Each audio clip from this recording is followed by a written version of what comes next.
Udhëzimet ushqimore 2026 të Shteteve të Bashkuara të Amerikës shënojnë një kthes të fortë në politikat ushqimore, duke përmbysur piramidën tradicionale.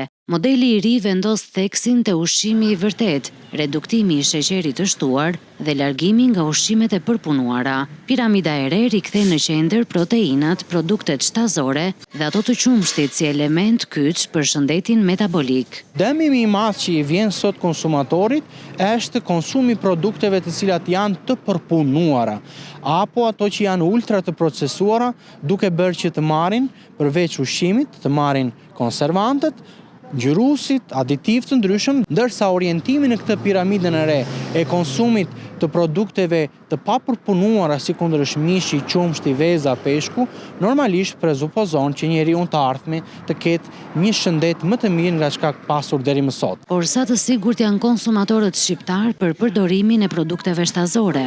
Është me ligj që ushqimi duhet të origjinojë nga ferma të sigurta të shëndetshme dhe autoritetet shtetërore të bëjnë punën e tyre duke bërë analiza të herpashershme, të ndjekin dhe të kërkojnë nga të gjithë stabilimentet prodhuese zbatimin e zinxhirit të gjurmëshmërisë. Piramida e re ushqimore synon parandalimin e diabetit, obezitetit dhe sëmundjeve kronike, duke promovuar shëndetin afatgjat dhe një stil jetese më të shëndetshëm.